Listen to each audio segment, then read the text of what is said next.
വേണ്ടി ധരയിൽ കാത്തു നിൽക്കും ഹൃദയ നീ വാനിൽ വന്നു ചേർത്തിടുന്ന ദീർഘമാകുമോ? നിനക്കു വേണ്ടി ധരയിൽ കാത്തു നിൽക്കും ഹൃദയ നീ വാനിൽ വന്നു ചേർത്തിടുന്ന ദീർഘമാകുമോ?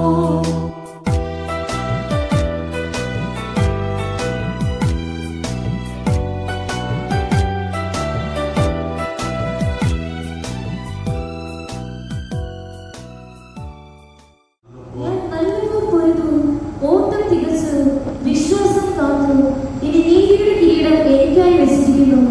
അത് നീതിയുടെ ന്യായാധിപതിയായ കർത്താവ് ആ ദിവസത്തിൽ എനിക്ക് നൽകും. എനിക്ക് മാത്രമല്ല, അവന്റെ പ്രത്യക്ഷതയിൽ പ്രിയം വച്ച ഇവർക്കും കൂടി. പലതുകൊണ്ടും ഞങ്ങൾ തമ്മിൽ വളരെയധികം സാമ്യമുള്ളതായിട്ട് വായിച്ചറിയാണ്ടൊക്കെ സാധിച്ചു. ഇവിടെ വന്നതിന് ശേഷമാണ് അദ്ദേഹത്തെ കണ്ടത്. വേറെ പരിചയങ്ങളൊന്നുമില്ല. ഒന്ന് പേര് തോമസ് എന്നാണ്, എൻ്റെയും പേര് തോമസ് എന്നാണ്. പിന്നെ കുഞ്ഞുമോനെന്ന് കണ്ടു, എന്നെ വീട്ടിൽ വിളിക്കുന്നത് കുഞ്ഞുമോനെന്നാണ്.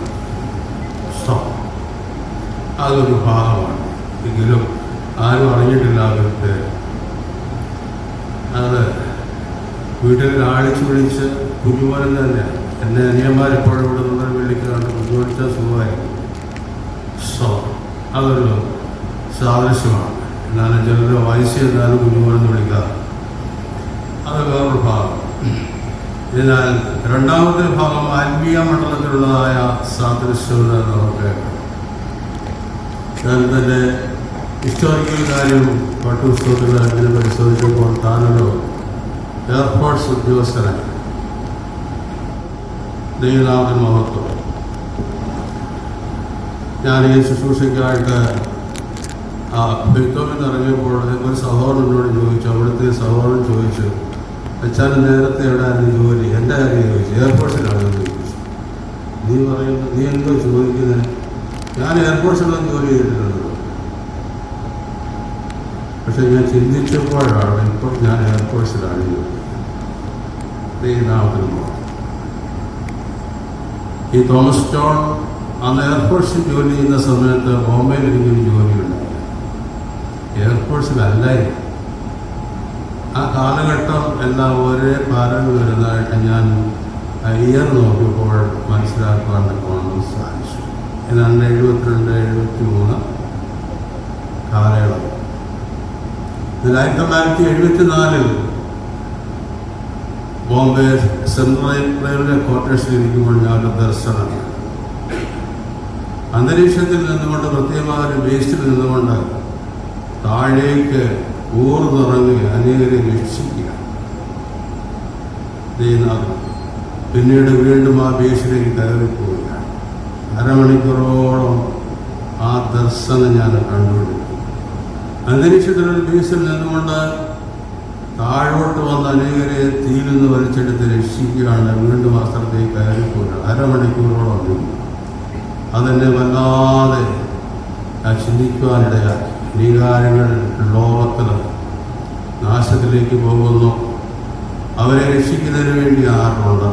അതിനുശേഷം ഞാൻ എൻ്റെ ജോലി റിസൈൻ ചെയ്ത് വചനപ്രമാണ സ്നാനമേറ്റ് ഈ അനുഭവത്തിലേക്ക് വന്നു. അതാണ് ഞാൻ പറഞ്ഞത്, എയർഫോഴ്സ്. ഒരാളിൽ പറയുമ്പോൾ ആത്മീയ അന്തരീക്ഷത്തിൽ നിന്നുകൊണ്ട് ഞാനും ചില പ്രവൃത്തികളെന്ന് ചെയ്തുകൊണ്ടിരിക്കുകയാണ്. ദൈവനാമത്തിൽ മഹത്വം. അതുകൊണ്ട് തന്നെ പോലെ തന്നെ ആത്മീയ അനുഭവങ്ങളിൽ തീഷ്ണതയോടെ മുൻപോട്ട് പോകുന്നതായ ഒരു പ്രത്യേകമായ ഹൃദയം ഉണ്ടായിരുന്നു. ഞാൻ ജോലിയെല്ലാം ഉപേക്ഷിച്ച് പ്രധാന വേലയ്ക്കായിട്ട് വന്നു.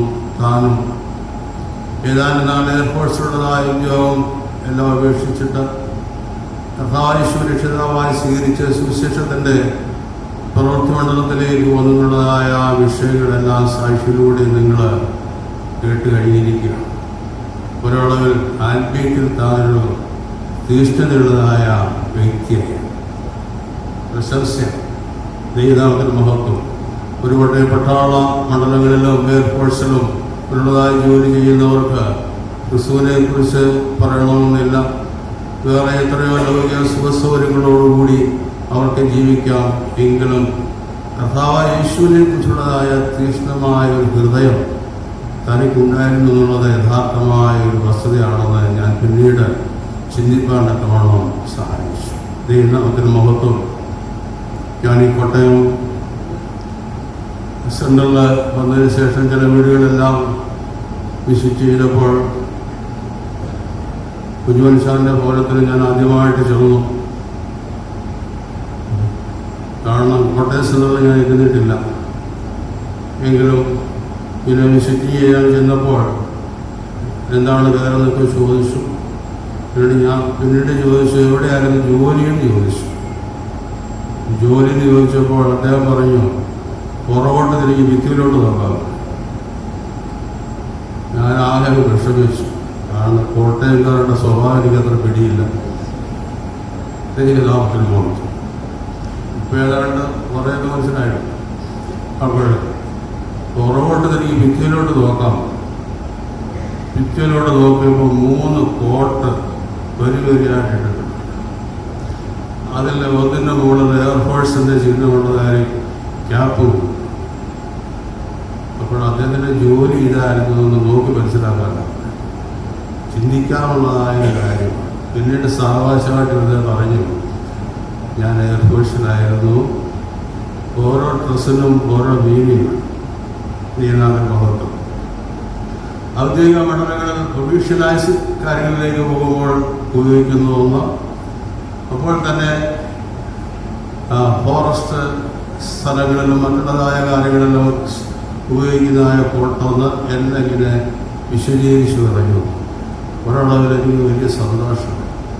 പലതും പഠിക്കുവാനൊക്കെ സാധിച്ചു. കാരണം മറ്റുള്ളതായ മനുഷ്യർ തിരിച്ചറിയാതിരിക്കുന്നതിന് വേണ്ടി ചില യുദ്ധസമയങ്ങളിൽ ചില പ്രത്യേകമായ കോട്ടുകൾ ഉപയോഗിക്കും. അപ്പോൾ തന്നെ ഔദ്യോഗികമായ നിലയിലുള്ളതായ കോട്ടുകൾ ഉപയോഗിക്കും. എൻ്റെ ചിന്താവിഷയത്തിലേക്ക് വന്നത് കർത്താവായ യേശു ക്രിസ്തു തൻ്റെ ഒഫീഷ്യൽ സിസ്റ്റത്തിൽ മാത്രം ലോകത്തിലേക്ക് ഇറങ്ങി വന്നിരുന്നുവെങ്കിൽ ഒരു മനുഷ്യനെ രക്ഷിക്കാണ്ടപ്പോൾ സാധിക്കില്ല. കാരണം മനുഷ്യനായിട്ട് ലോകത്തിലേക്ക് നമ്മോടൊപ്പം ജീവിച്ചു, നമ്മോടൊപ്പം ആഹാരം കഴിച്ചു. അത് മാത്രമല്ല നമ്മളുടെ എല്ലാ അവസ്ഥയിലേക്ക് താഴ്ന്നിറങ്ങിയത് വന്നതുകൊണ്ടാണ് യേശുവിനെ നമുക്ക് ടച്ച് ചെയ്യാൻ സാധിക്കുന്നത്, അവനോടൊപ്പം ജീവിക്കാനായിട്ട് സാധിക്കും. എന്നാൽ ദൈവത്തിൻ്റെ വലിപ്പത്തെക്കുറിച്ച് നമ്മൾ ചിന്തിക്കുമ്പോൾ ദഹിപ്പിക്കുന്ന അഗ്നി ആരും കാണാത്തവനോ ആരും കാണപ്പെടാത്തവനുമാണ്. അതെല്ലാം ഉപേക്ഷിച്ച് ലോകത്തിലേക്ക് വന്നതുകൊണ്ടാണ് നമുക്കും ഈ രക്ഷ കിട്ടിയെന്നുള്ള കാര്യം ചിന്തിച്ചു. കാരണം വേഷം മാറി. ദൈവനാമത്തിന് മഹത്വം. ഇങ്ങനെ ഞാൻ സമുദായത്തിൽ ജനിച്ചു വളർന്നതായ വ്യക്തിയാണ്. ചിലപ്പോൾ 10 മാസം സമുദായത്തിൽ ജനിച്ചു വളർന്ന വ്യക്തിയാണ്. അമ്മ എന്നെ ചില പാട്ടുകളെല്ലാം പഠിപ്പിച്ചിട്ടുണ്ട്. അമ്മയുടെ മരണ സമയത്ത് ഏതെങ്കിലും ഇഷ്ടപ്പെട്ട പാട്ട് പാടാനായിട്ട് പറഞ്ഞു. അമ്മ പറഞ്ഞത് ഇത് പാടാൻ പറ്റുന്നു പറഞ്ഞു. വേഷത്തിൽ മനുഷ്യനായി കാണപ്പെട്ടോരേ, വേഷത്തിൽ മനുഷ്യനായി കാണപ്പെട്ടോരേ, മനുഷ്യവേഷം എടുത്താൻ നിന്നെ വാഴ്ത്തിടുന്നു ഞാൻ, മനുഷ്യവേഷം എടുത്താൻ വാഴ്ത്തിടുന്നു ഞാൻ, വാഴ്ത്തിടുന്നു വാഴ്ത്തിടുന്നു വാഴ്ത്തിടുന്നു ഞാൻ, വാഴ്ത്തിടുന്നു വാഴ്ത്തിടുന്നു വാഴ്ത്തിടുന്നു ഞാൻ, നന്ദിയോടെ വാഴ്ത്തിടുന്നു ഞാൻ. ആ വേഷങ്ങളുടെ വ്യത്യാസത്തെക്കുറിച്ച് ഒരു സൂചന മാത്രം ഞാൻ നന്ന് മാത്രമേ വേണ്ടി നിങ്ങൾ ചിന്തിച്ചു. ദൈവത്തിനൊരു ഔദ്യോഗികമായ വേഷം. അപ്പോൾ തന്നെ മനുഷ്യരെ രക്ഷിക്കുന്നതിന് വേണ്ടി അതേ ആ അനുഭവത്തിൽ വന്നാൽ നമുക്ക് രക്ഷപ്പെടാൻ സാധിക്കും. നമ്മൾ പേടിച്ച് ദൂരെ പോകത്തില്ല. എങ്കിലും താണിറങ്ങി വന്നവനായ യേശുവിനെ നമ്മൾ ഓർക്കണം. അതിനെക്കുറിച്ചാണ് ചിലരെല്ലാം ഇപ്പോഴും സാക്ഷിയിലും പറഞ്ഞത്. കർത്താവ് നമുക്ക് എന്ത് ചെയ്തിട്ടുള്ളതായ വിഷയം. ദൈവനാമത്തിന് മഹത്വം. ആ സുവിശേഷത്തിന് സാക്ഷിയായി തീരുവാണ്ടപ്പോഴണം ബ്രദർ കുഞ്ഞുമോനെ ചാന് സാധിച്ചു. ദൈവനാമത്തിന് മഹത്വത്തിലൊരു നിസ്സാര കാര്യമായിട്ട് നമ്മൾ ചിന്തിച്ചു കഴിഞ്ഞു. കർത്താവിനെ സ്നേഹിക്കുന്നവരാണോ ഒരളവ് വീണ്ടിരിക്കുന്ന എല്ലാവരും സ്തോത്രം. എന്നാൽ താൻ വന്നെത്തിയത് പല അന്വേഷണങ്ങളിലൂടെ വന്നെത്തിയത് അത് തെറ്റിപ്പോകാത്തതും ഉറപ്പുള്ളതുമായ ഒരു സ്ഥാനത്തേക്ക് തന്നെ നമുക്ക് കാണാം. ഉറപ്പുള്ള സ്ഥാനത്തേക്ക് താൻ കടന്നു വന്നു, അഥവാ തെറ്റിക്കൂടാത്തതായ ഒന്ന് കണ്ടെത്തി. ദൈവത്തെക്കുറിച്ചുള്ള അന്വേഷണത്തിൽ അനേകരും മുൻപോട്ട് പോകുമ്പോൾ ദൈവം എങ്ങനെയുള്ളവരെന്ന് അറിയാതെ പല രീതിയിൽ ആരാധിക്കുന്നവരുണ്ട്, വ്യത്യാസങ്ങൾ ചെയ്യുന്നുണ്ട്. എന്നാൽ തെറ്റിക്കൂടാത്ത ഒരു പോയിന്റിലേക്ക്, ടെർമിനലിലേക്ക് കുഞ്ഞോദിച്ചാൽ വന്നു. കഥാ യേശു ക്രിസ്തുവിനുള്ളതായ വിശ്വാസം. യേശു ക്രിസ്തു സത്യജീവവും നിത്യജീവനുമെന്ന് വിശ്വസിച്ച് രക്ഷപ്പെടുവാൻ സാധിച്ചു. ദൈവമെന്ന് പറഞ്ഞു. പല രീതിയിലെല്ലാം മനുഷ്യനെ ഘടിപ്പിക്കുന്നതായ പല കാര്യങ്ങളെല്ലാം ലോകത്തിൽ ഇന്നും നിലവിലുണ്ടെങ്കിലും തെറ്റിക്കൂടാത്ത ഒരു പോയിന്റിലേക്ക് താൻ വന്നു. അതാണ് കർത്താവ് യേശു ക്രിസ്തുവിനുള്ളതായ ആ വലിയ രക്ഷയെന്ന് ഞാനിപ്പോഴോ. രണ്ടാമതായിട്ട് തെറ്റിക്കൂടാത്ത ഒരു സഭയിലേക്ക് വന്നു, ഉറപ്പുള്ളതായ. കാരണം അപ്പുറത്തോട്ട് ഇപ്പുറത്തോട്ട് ചിന്തിക്കേണ്ടതായ കാര്യമില്ല. അതാണ് ഞാൻ പറഞ്ഞത്. രണ്ടാമത്തെ കാര്യം ഇപ്പോൾ സാക്ഷി പറഞ്ഞ പലരും പറഞ്ഞുവല്ലോ, വേണമെന്നുണ്ടെങ്കിൽ തൻ്റെ ഇഷ്ടപ്രകാരം ഇത് പ്രകാരം ഉള്ളതായ സഭാവിഭാഗങ്ങളിലേക്കും പോകാം. അവിടെ എല്ലാവർക്കും സൂര്യകുറിച്ചുള്ളതായ സുവിശേഷമുണ്ട്. എങ്കിലും ആഴമായ സത്യങ്ങളെ മനസ്സിലാക്കി ഉറപ്പുള്ളതായ അനുഭവത്തിലേക്ക് താൻ വന്നു. അതാണ് തൻ്റെ ജീവിതത്തിലെ വേറൊരു നേട്ടമെന്ന് ഞാൻ പറയുക. സ്തോത്രം. അങ്ങനെ തൻ്റെ അന്വേഷണത്തിനെല്ലാം ദൈവം തനിക്ക് ഒരു മറുപടി കൊടുത്തു എന്നുള്ളത് യാഥാർത്ഥ്യമായ കാര്യം. സ്തോത്രം. ഇത് ഒരു ശവസംസ്കാര ശുശ്രൂഷയുടെ വേദിയായിട്ട് മാത്രമല്ല ഞാൻ കരുതുന്നത്. ഒരളവിൽ യേശുവിനെ കുറിച്ച് ഒരു വോയിസ് നമ്മൾ പറയുന്നതെങ്കിൽ അത് മുതലാണ്. സാക്ഷിയിലൂടെയും വലുത് പറഞ്ഞല്ലോ, അതിലൊരു വോയിസുണ്ട്. യേശുവിനെ വെളിപ്പെടുത്തുകയായിരുന്നു. എനിക്കറിയുമ്പോൾ ആ ഒരു പല കാര്യങ്ങളും പരമാനന്ദങ്ങൾ സമയം ചുരുക്കമായിട്ട് മാത്രം ഞാൻ പറഞ്ഞ് നിർത്തുകയാണ്. യേശു ക്രിസ്തു സത്യദൈവമെന്നും നിത്യജീവനുമെന്നും വിശ്വസിച്ചുകൊണ്ട് അവനെ കൈക്കൊണ്ടവന്റെ നാമത്തിൽ വിശ്വസിക്കുന്ന ഏവനും ദൈവമക്കളാകുവാൻ അവകാശമുണ്ടെന്ന് നമുക്ക് കാണാം. ആ സത്യത്തിലേക്ക് ആരെങ്കിലും കടന്നു വരാതിരിക്കുന്നുവെങ്കിൽ ഈ വേദി അതിന് നമ്മൾ തന്നെ ഒരുക്കുക എന്നുള്ളതാണ് ഞാൻ പറഞ്ഞതിൻ്റെ വേറൊരു ദൈവത്തിലേക്ക് നമുക്ക് വീണ്ടും ശ്രദ്ധയെ നമുക്ക് തിരിക്കാം. ഞാൻ നല്ലപോലെ വരുതോ ഓട്ടം കഴിച്ചു. ഇവിടെ വരിക എന്ന് പറയുമ്പോൾ ഒരു മിലിറ്ററി സിസ്റ്റത്തെ നമുക്ക് കാണാം. നമ്മുടെ സുരക്ഷിതം എന്ന് പറയുന്നത് എയർഫോഴ്സിലായാലും നേവിയിലായാലും ആർമിയിലായാലും അങ്ങനെ പല വ്യക്തിത്വങ്ങൾ അവിടെ ഇവിടെയായി നിന്നുകൊണ്ട് പോരാടുന്നതുകൊണ്ടാണല്ലോ ഇന്ത്യയുടെ സുരക്ഷിതത്വം എന്നുള്ളത് യാഥാർത്ഥ്യമായ ഒരു കാര്യം കൂടിയാണ്. സ്വന്തം അതാണ് വരിക. തന്നെ സംബന്ധിച്ചിടത്തോളം അങ്ങനെയുള്ളതായ ഇന്ത്യൻ എയർഫോഴ്സിൽ ജോലി ചെയ്യുവാൻ തന്നെ സഹായിച്ചു. ആ എയർഫോഴ്സ് ജോലി എന്ന് പറയുമ്പോൾ ജനങ്ങളുടെ സുരക്ഷയ്ക്ക് വേണ്ടി ചെയ്യുന്നതായ പല കാര്യങ്ങളാണ്. സ്റ്റോപ്പ്. ബോംബെയിൽ ഞാനായിരുന്നപ്പോൾ പാകിസ്ഥാനിൻ്റെ യുദ്ധം ഉണ്ടായിരുന്ന സമയത്ത് താനും ആ എയർഫോഴ്സിലായിരുന്നു എന്ന് ഞാൻ വിശ്വസിക്കുക.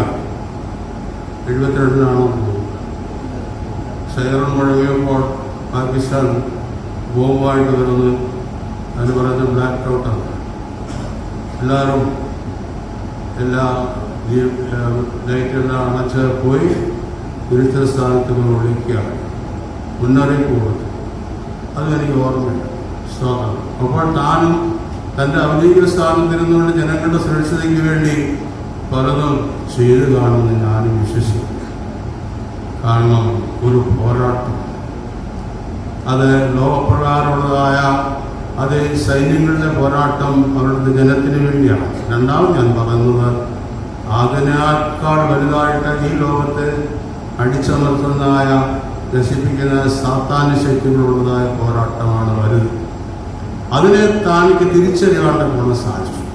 അതുകൊണ്ടാണ് ഈ സുവിശേഷത്തിന് വേണ്ടി തീഷ്ണതപ്പെടുന്നത്. ഇപ്പോൾ പറഞ്ഞല്ലോ, മറ്റുള്ളതായ കാര്യങ്ങളിലും പരിശ്രമങ്ങളിലും മറ്റു കാര്യങ്ങളും മുമ്പിൽ നിൽക്കുകയാണ്. എനിക്കറിയാം, അവസാനമായിട്ട് സാക്ഷി പറഞ്ഞ സമയത്ത് 2 ആഴ്ചയ്ക്ക് മുമ്പ് സാക്ഷി പറഞ്ഞപ്പോൾ എന്നോട് ഞാൻ സമയത്ത് നിശ്ചയിച്ചിട്ട് എന്നോട് പറഞ്ഞു, പക്ഷേ ഞാൻ ഒരു 2 മിനിറ്റോടെ അധികപ്പെട്ടെടുക്കുവാണെന്ന് പറഞ്ഞു. കാരണം ഡിസിപ്ലിൻ പാലിക്കുന്ന ആളായതുകൊണ്ട് എന്നോട് ചോദിച്ചിട്ടാണ് പറഞ്ഞത്. 2 മിനിറ്റൂടെ ഞാൻ അധികപ്പെട്ടെടുക്കുകയാണെന്ന് പറഞ്ഞു. നല്ല തീഷ്ണമായ രീതിയിൽ ക്രിസ്തുവിനെ കുറിച്ച് നല്ലവണ്ണം സാക്ഷി. എനിക്കൊരു സന്തോഷം. ദൈവനാമത്തിന് നമുക്ക് വേറെ ഒന്നുമല്ല, എൻ്റെ വീഴ്ചയല്ല പറഞ്ഞത്, ക്രിസ്തുവിനെ കുറിച്ച് ഉയർത്തിക്കൊണ്ട് പറഞ്ഞതായ ആ കാര്യം എൻ്റെ ഹൃദയത്തിൽ ഇപ്പോഴും ഇങ്ങനെ തരംഗങ്ങളായി പോവുകയാണ്. എന്നാൽ പിന്നീട് ഒരു സാക്ഷി പരിപാലനക്കൊണ്ടെന്ന് എനിക്ക് സാധിച്ചില്ല. ആ സാക്ഷി ഒരു ഹോഴ്സ്, അതാണ് ഞാൻ പറഞ്ഞത്. ഹോഴ്സ് എന്ന് പറയുമ്പോൾ അതിനൊരു പ്രത്യേകമായ ഹോഴ്സ് ഉണ്ടെന്ന് മനസ്സിലാക്കാൻ സാധിച്ചു. ദൈവനാമത്തിന് മഹത്വം. അങ്ങനെ കർത്താവിനെ തീഷ്ണതയോടെ അവസാനം സാക്ഷീകരിച്ചതിന് ശേഷമാണ് തൻ്റെ അവസാനത്തെക്കുറിച്ച് തന്നെ നിശ്ചയം ഉണ്ടായിരിക്കാൻ കടന്നു. നമുക്ക് ഈ ലോകത്തിലുള്ള പോരാട്ടമുണ്ട്.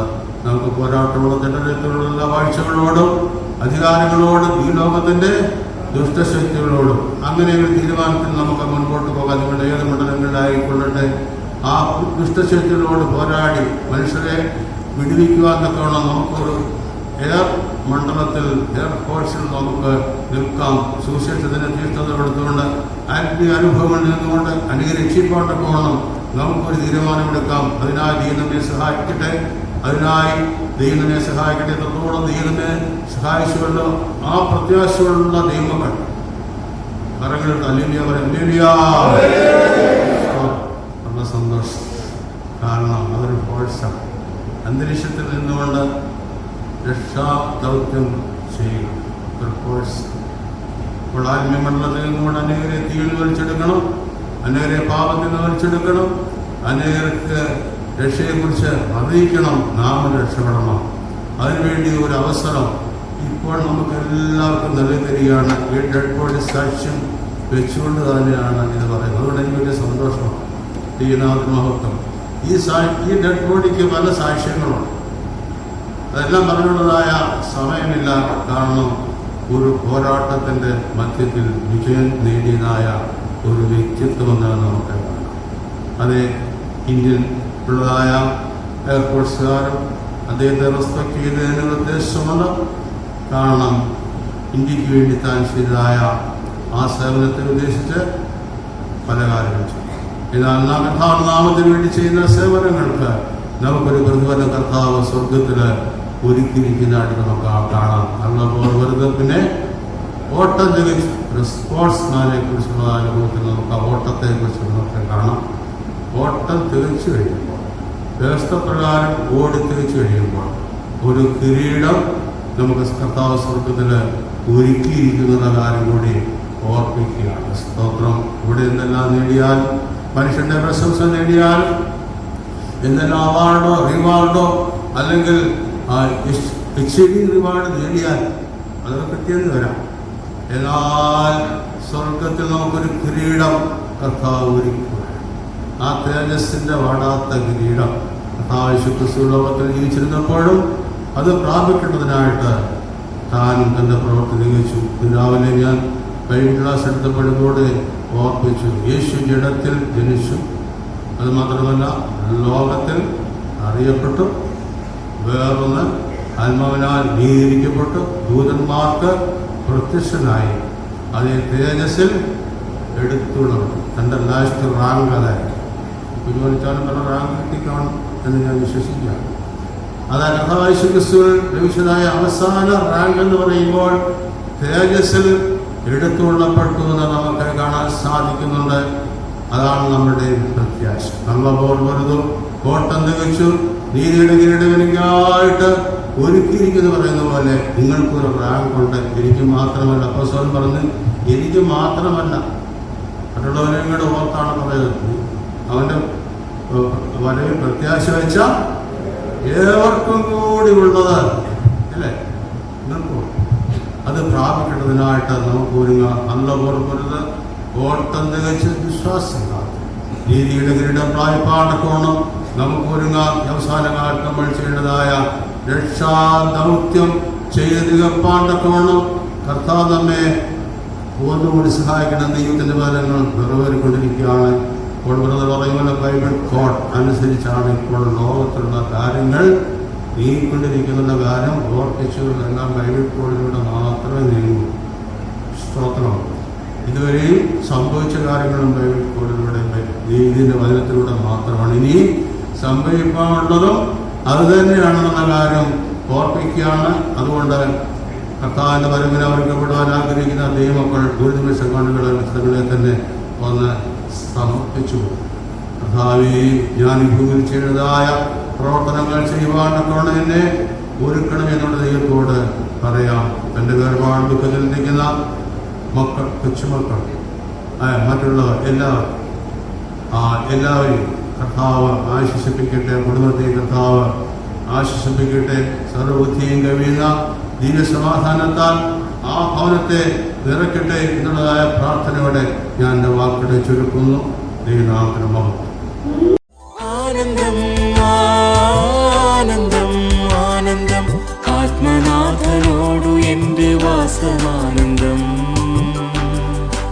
ആനന്ദം ആനന്ദം ആനന്ദം ആത്മനാഥനോട്